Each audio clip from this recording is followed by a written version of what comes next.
이제 오늘 우리에게 주신 하나님 말씀 함께 나눕니다. 오늘은 창세기 15장 1절부터 7절까지 말씀을 함께 보겠습니다. 이후에 여호와의 말씀이 환상 중에 아브라함에게 임하여 이르시되 아브라함아 두려워하지 말라. 나는 내 방패요 너의 지극히 큰 상급이니라. 아브라함이 이르되 주 여호와여 무엇으로 주시려 하나이까 나는 자식이 없사오니 나의 상속자는 이 다메섹 사람 엘리에셀이니이다. 아브라함이 또 이르되 주께서 내게 씨를 주지 아니하셨으니 내 집에서 길린 자가 내 상속자가 될 것이니이다. 여호와의 말씀이 그에게 임하여 이르시되 그 사람이 내 상속자가 아니라 내 몸에서 날 자가 내 상속자가 되리라 하시고 그를 이끌고 밖으로 나가 이르시되 하늘을 우러러 무별을 셀 수 있나 보라. 또 그에게 이르시되 내 자손이 이와 같으리라. 아브라함이 여호와를 믿으니 여호와께서 이를 그의 의로 여기시고 함께 읽습니다. 또 그에게 이르시되 너는 이 땅을 내게 주어 소유를 삼게 하려고 너를 갈대아인의 우르에서 이끌어낸 여호와니라. 아멘. 오늘은 믿음으로 얻는 의라는 제목으로 하나님 말씀 나누겠습니다. 창세기는 크게 두 부분으로 나누어집니다. 1장부터 11장까지가 전반부이고 12장부터 50장까지가 후반부입니다. 전반부에는 네 가지 큰 사건이 나오고 후반부에는 네 명의 중요한 인물이 등장합니다. 네 가지 사건은 뭐냐? 창조, 타락, 홍수, 그리고 바벨탑 사건입니다. 네 명의 족장은 누굴까요? 아브라함, 이삭, 야곱, 요셉입니다. 우리는 지난 시간 동안 계속해서 이 창세기의 구조를 쭉 살펴봤는데 복습 한번 하겠습니다. 전반부의 장 제목을 한번 같이 나열해 볼게요. 1장 제목 뭐였나요? 천지 창조. 2장의 제목은 인간 창조. 3장의 제목은 선악과 사건. 그리고 4장에 어떤 일이 벌어지죠? 가인이 저지른 살인 사건이 4장에 나오고요. 5장에 아담 족보로 아담 이야기가 마무리됩니다. 6장부터 홍수 얘기 시작됩니다. 6장 제목은요. 홍수 준비. 7장은 홍수 심판. 8장은 홍수 종료. 그리고 9장에 무지개 언약을 맺으심으로 이제 홍수 이야기를 마무리하고요. 10장에 누구 족보가 나올까요? 노아 족보가 나옵니다. 그렇게 노아 이야기가 끝이 납니다. 그리고 11장에 바벨탑 사건이 등장하는 것으로 전반부 이야기가 마무리됩니다. 이제 12장부터 50장은 창세기 후반부인데 4명의 족장이 등장하죠. 아브라함, 이삭, 야곱, 요셉. 그 중에 우리는 지금 아브라함 이야기를 살피고 있는 중입니다. 퀴즈를 한번 내보겠습니다. 빈칸을 한번 채워보세요. 자, 하나님은 갈대아 우르에 살던 아브라함 가족을 불러서 어디로? 가나안 땅으로 가게 하셨습니다. 아브라함은 뭐를 따라갔어요? 말씀을 따라갔고 조카 롯은 삼촌 아브라함을 따라갔습니다. 가나안에 도착한 아브라함은 기근을 만나 애굽으로 내려갔고요. 애굽에 내려간 아브라함은 아내로 인해 자신이 죽을까 봐 염려가 되어서 자기 아내를 누이라고 속였다가 애굽 사람들에게 망신을 당합니다. 그런데 잘못은 아브라함이 했는데 하나님은 누구에게 벌을 주셨어요? 애굽 왕 바로에게 벌을 주셨습니다. 그리고 아브라함은 이제 많은 재물을 가지고 애굽에서 나오게 됩니다. 그리고 가나안 땅에 돌아왔는데 또 다른 문제가 생기죠. 아브라함의 집안에 재산이 늘어나서 분쟁이 발생합니다. 결국 아브라함과 누가? 롯이 서로 헤어지게 됩니다. 한편 소돔으로 간 롯은 그곳에서 전쟁이 벌어지고 전쟁 포로로 붙잡혀가게 되지요. 그때 이 사실을 알게 된 아브라함이 집에서 기르고 훈련된 사람 몇 명? 318명을 데리고 그들로 오면 연합군 쫓아가서 빼앗겼던 모든 것을 되찾아오게 됩니다. 그렇게 전쟁에서 돌아온 아브라함을 두 사람이 맞이하게 되는데 한 사람은 소돔 왕 베라이고 또 한 사람은 살렘 왕 멜기세덱이었습니다. 자, 아브라함은요, 소돔 왕이 이렇게 말해요. 네가 전쟁에서 이기고 왔으니 전리품을 너 다 가져가라. 그랬더니 그 호의를 거절합니다. 아니요, 난 아무것도 안 가져가겠습니다. 그리고는 지극히 높으신 하나님의 제사장인 멜기세덱에게 어떤 예물을 드렸어요? 11조의 예물을 드렸습니다. 이게 12장부터 14장까지의 내용이었지요. 자, 그리고 이제 오늘 본문 말씀을 보니까 하나님이 아브라함을 찾아오시는데 가장 먼저 하신 말씀이 뭐냐 하면 두려워하지 말라는 말씀이었어요. 1절을 다 같이 읽어봅니다. 시작. 이후에 여호와의 말씀이 환상 중에 아브라함에게 임하여 이르시되 아브라함아 두려워하지 말라. 나는 내 방패요 너의 지극히 큰 상급이니라. 아멘. 성경에 이건 해라 이건 하지 마라 라는 말들이 많이 있는데 성경에서 가장 많이 하지 말라고 한 말씀이 뭘까요? 두려워하지 말랍니다. 몇 번 하셨을까요? 366번 나온대요. 제가 찾아본 건 아니고요. 그걸 세어보신 분이 계신데요. 366번 나온대요. 1년 내내 뭐 하지 말라는 거예요? 두려워하지 말라는 겁니다. 그러면 또 따지는 분들이 있어요. 1년은 365일인데요 하시는 분이 있어요. 4년마다 뭐가 옵니까? 윤년이 오지 않습니까? 하나님 그 하루까지 계산하셔서 366번 두려워하지 말라고 하셨습니다. 여러분, 하나님의 마음을 품고 옆 사람에게 이야기해 줄까요? 두려워하지 마십시오. 인사하겠습니다. 두려워하지 마십시오. 왜 하나님이 지금 아브라함을 찾아와서 두려워하지 말라 말씀하셨을까요? 그 가장 큰 이유는 지금 아브라함의 이 승리가 하나님의 은혜로 말미암은 것이기 때문입니다. 당시 그돌라오멜 연합군은 소돔을 위시하여 5개국의 연합군과 전쟁했고 압도적인 승리를 거두었던 엄청난 군대입니다. 그런 군대를 몇 명 데리고 가서 318명을 데리고 가서 이긴다는 건 이건 말도 안 되는 일입니다. 하나님이 은혜를 베푸셔서 가능한 일이었겠죠. 아마도 아브라함은 적이 해이해진 틈을 타서 기습적인 게릴라 작전을 펼쳤을 것이고 그 결과 승리를 거두고 많은 전리품과 포로들을 데리고 지금 개선장군처럼 귀환하게 된 겁니다. 그런데 문제는 사실 그때부터 시작입니다. 당장은 승리했다고 하지만 상대가 누구라고요? 그돌라오멜 연합군입니다. 병력으로 보나 무기로 보나 적들이 절대적으로 우세합니다. 그러니 만약에 그들이 다시 전열을 정비해서 공격해 온다면 이번에는 꼼짝없이 아브라함이 당할 수도 있는 그런 상황인 거죠. 그러다 보니 아브라함의 마음속에 이유를 알 수 없는 두려움이 스물스물 올라오는 겁니다. 하나님이 아브라함의 이 마음을 왜 모르겠습니까? 그래서 그를 직접 찾아와서 이렇게 말씀하시는 거예요. 아브라함아 두려워하지 마라. 내가 너를 지켜주겠다. 내가 너의 방패가 되어줄게. 그리고 네가 소돔 왕이 전리품을 준다고 할 때 안 받았잖아? 잘했어. 내가 너의 큰 상급이 되어줄 거야.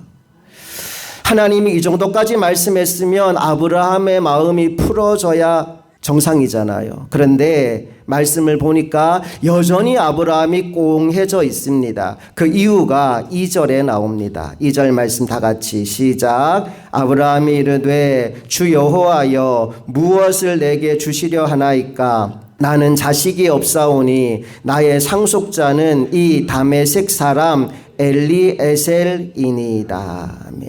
지금 아브라함이 뭐 때문에 공해져 있다고요? 자식 때문에.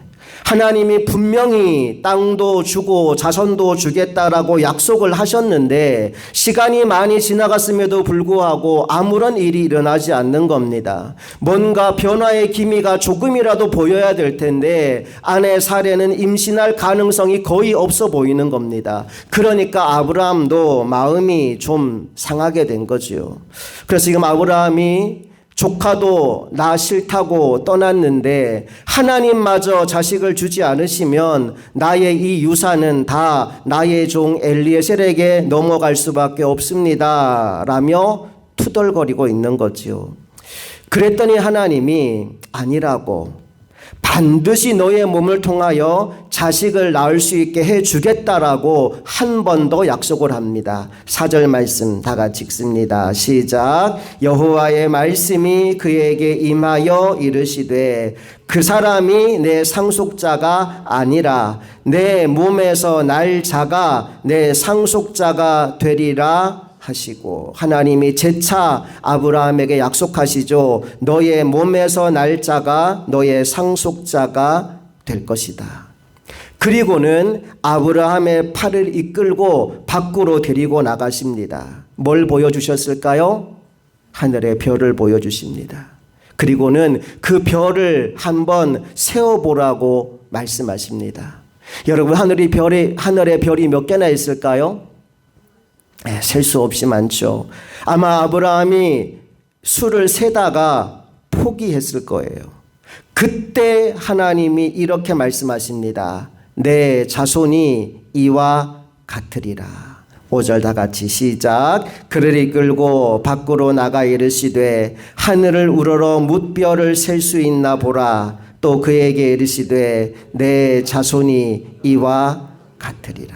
아멘. 그제서야 아브라함의 얼굴이 환하게 펴집니다. 그리고는 하나님의 말씀을 믿음으로 붙잡게 됩니다. 6절 시작. 아브라함이 여호와를 믿으니 여호와께서 이를 그의 의로 여기시고. 아멘.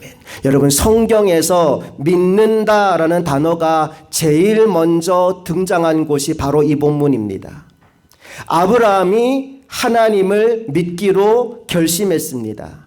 다시 한번 하나님을 신뢰하기로 마음을 굳혔습니다. 여러분, 그러자 순식간에 아브라함의 마음속에 있던 의심과 두려움이 사라져버린 거예요. 여러분, 말씀은 우리 안에 믿음을 심어줍니다. 믿음은 들음에서 나며 들음은 그리스도의 말씀으로 말미암는다 하였지요. 오늘도 여러분이 하나님의 말씀을 듣는 이 시간에 믿음이 회복되어질 수 있기를 간절히 소망합니다. 말씀은 내 안에 믿음을 심어줍니다. 그리고 믿음은 내 안에 자리 잡고 있던 모든 의심과 두려움을 사라지게 만듭니다. 다시 한번요. 말씀이 들어오면 뭐가 생기고? 믿음이 생기고, 믿음이 생기면 뭐가 사라져요? 두려움과 의심이 사라지게 됩니다. 오늘 이 복된 주일 그 은혜를 누리는 저와 여러분 모두가 될 수 있기를 간절히 바랍니다. 인생 가운데 어떤 문제가 찾아왔든지 나는 저와 여러분이 염려하고 두려워하는 인생이 아니라 하나님의 말씀을 믿음으로 붙잡음으로 말미암아 모든 두려움을 이기는 하나님의 종들이 될 수 있기를 주님의 이름으로 축복합니다. 자, 이제 하나님의 말씀을 통해 아브라함의 믿음이 회복됩니다. 그런데 하나님도요, 믿음의 사람 보는 게 그렇게 좋고 행복하시대요. 하나님은 의심하는 자들을 볼 때 마음이 너무 아파요. 하나님은 믿음의 사람이 볼 때 그렇게 행복해 하셔요. 오늘 아브라함의 믿음을 보고 하나님이 얼마나 기쁘셨는지 그것을 그의 의로 여겨주셨다라고 6절에서 말씀하고 있습니다. 6절 하반절을 다 같이 읽어봅니다. 시작. 여호와께서 이를 그의 의로 여기시고. 아멘. 여기서 의로 여기신다라는 말의 의미는 사실은 그렇지 않지만 그런 곳으로 간주한다. 아직은 그 수준이 미흡하지만 되는 것으로 봐준다라는 뜻이 있습니다. 예, 아브라함의 믿음은 아직 완전하지 않습니다. 그는 의로운 사람이 아닙니다. 다음 장에서 살펴보겠지만 이렇게 믿겠습니다 말해놓고 아브라함이 또 다른 실수를 저지릅니다. 몸종 하가를 통해서 이스마엘을 출산하는 일이 곧바로 이어지게 되지요. 하나님 이걸 모르겠습니까? 아브라함이 여전히 불완전하고 여전히 미흡하다는 거 하나님이 왜 모르시겠어요? 그런데 하나님이 다 알고 계시지만 그럼에도 불구하고 오늘 아브라함의 믿음을 기특하게 보시는 거예요. 그 믿음을 기뻐하시며 의롭다 인정해 주셨습니다. 우리 인간이 하나님으로부터 의롭다 인정받을 수 있는 유일한 길은 믿음을 통해서 뿐입니다. 내가 선한 일을 많이 하고 인품이 훌륭해서 되는 것이 아니고 아직 그 수준이 한참 부족하고 미흡하지만 하나님을 믿는 믿음을 보시고 우리를 의롭다 인정해 주시는 거지요. 로마서 1장 17절 다 같이 읽어봅니다. 시작. 오직 의인은 믿음으로 말미암아 살리라. 아멘. 이 신칭의 믿음으로 말미암아 의롭다 칭함을 받는 이 은혜를 오늘 우리 모두가 함께 누리게 되기를 간절히 바랍니다.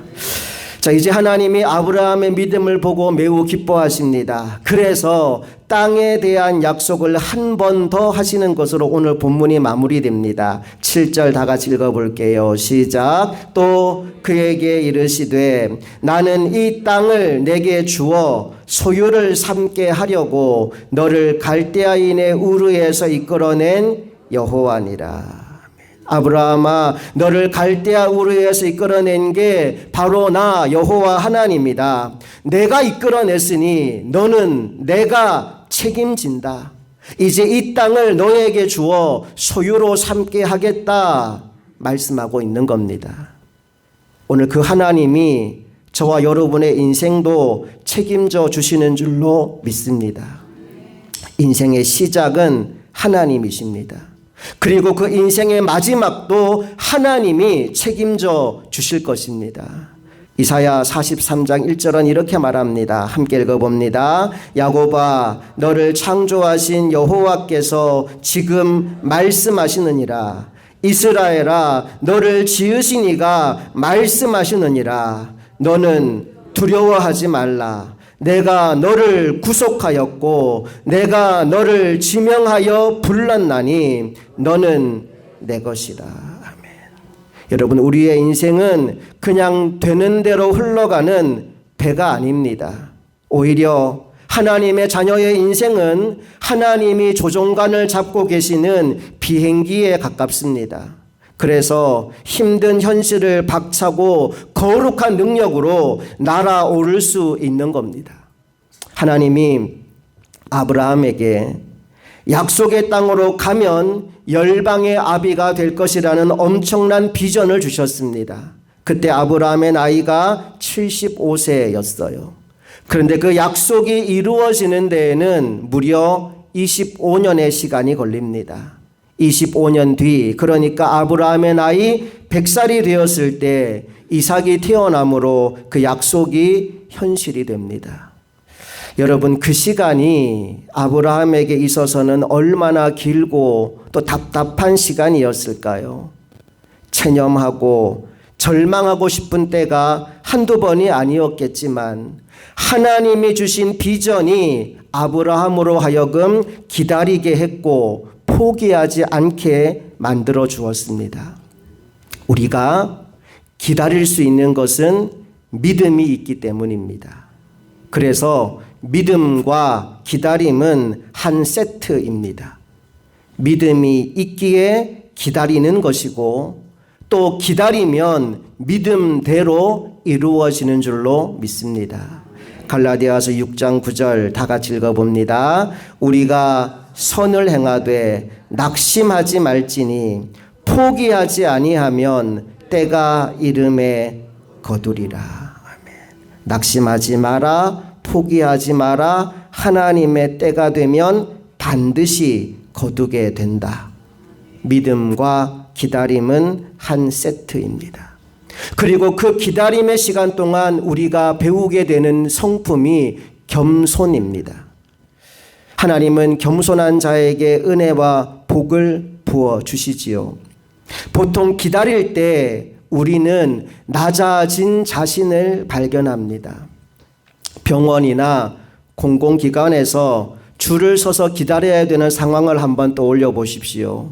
그때 소위 세상에서 돈 있고 빽 있고 잘 나가는 사람들은 기다리려고 하지 않습니다.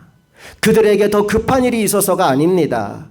내가 누군데 나를 기다리게 해 라고 하는 자존심 때문에 그들은 줄을 서서 기다리지 않아요. 여러분, 그런데 기다린다는 것은 그 상황의 주인이 내가 아니라는 사실을 인정하는 겁니다. 나는 할 수 있는 게 아무것도 없어요. 다만 이곳에 서 있는 것밖에 없어요. 그 겸손한 사람이 있는 자리가 바로 그 라인 안인 겁니다. 그래서 우리는 기다림으로써 내 인생의 주관자가 내가 아니라 하나님이라는 사실을 인정하게 되지요. 이것이 바로 겸손이고 하나님은 겸손한 자의 소망을 이루어 주십니다. 그러므로 때로 하나님이 우리를 기다리게 하실 때 화내거나 섭섭해하거나 조급해하지 않게 되기를 바랍니다. 잠언 13장 12절에 이런 말씀이 있어요. 다 같이 읽어볼게요. 소망이 더디 이루어지면 그것이 마음을 상하게 하거니와 소원이 이루어지는 것은 곧 생명나무니라. 오늘 아브라함은 남들이 보기에는 성공한 것처럼 보였지만 그러나 그의 마음속에는 불안과 두려움이 가득했습니다. 전쟁은 이겼지만 정작 자신이 가장 갈망하는 자식이 생기지 않아서 섭섭하기만 했습니다. 혹시 여러분은 이 아브라함처럼 인생의 한쪽 면은 잘 풀리고 있는데 정작 내가 가장 원하는 결정적인 소망이 이루어지지 않아서 답답한 적은 없으셨습니까? 하나님이 약속은 하셨는데 시간이 지나가도 그것이 이루어지지 않아서 다른 인간적인 방법이라도 동원해 봐야겠다 생각해 보신 적은 없으십니까? 오늘 하나님이 하늘의 별들을 보여주시며 우리에게 이렇게 말씀하십니다. 두려워하지 마라. 내가 너를 지켜줄 것이다. 내가 너에게 복을 줄 것이다. 너희를 향한 나의 생각은 재앙이 아니라 평안이다. 너의 장래에 복을 주려는 생각이다. 그러니 포기하지 마라. 절망하지 마라. 소망 가운데 기다려라. 그 주님의 말씀 앞에 오늘 아브라함이 했던 것처럼 믿음으로 아멘하고 하나님의 때를 기다릴 줄 아는 저와 여러분 모두가 될 수 있기를 간절히 소망합니다. 함께 기도하시겠습니다. 좋으신 아버지 하나님, 은혜와 사랑을 감사드립니다. 하나님의 말씀을 듣는 이 시간에 하나님을 믿는 믿음이 회복되어지기를 간절히 소망합니다. 아브라함이 하나님을 믿었을 때 하나님이 그것을 너무나 기뻐하며 아브라함을 의롭다 인정해 주었습니다. 믿음으로 말미암아 얻는 의를 오늘 사랑하는 모든 성도들이 얻어 누리게 되기를 간절히 바랍니다. 또한 믿음과 기다림은 한 세트라고 하였습니다. 믿음이 생긴 사람은 이제 하나님의 때를 기다릴 줄 아는 인내와 겸손이 그 마음 가운데 생겨나게 되는 줄로 믿습니다. 아직 내가 소망하는 것이 이루어지지 않았다고 낭망하거나 절망하거나 포기하지 않게 하시고 하나님의 약속의 말씀을 붙잡고 믿음으로 기다려서 겸손한 자에게 부어주시는 하나님의 은혜를 온전히 누리는 하나님의 백성들 되게 하여 주시옵소서. 시작하신 분이 하나님이시니 끝맺는 분도 하나님이심을 믿습니다. 하나님이 이끌어 가시는 그 구원의 반열에 함께 서서 하나님께 영광 돌리며 나아가는 우리 모두가 되기를 간절히 소망하며 우리 주 예수 그리스도의 이름으로 기도합니다. 아멘.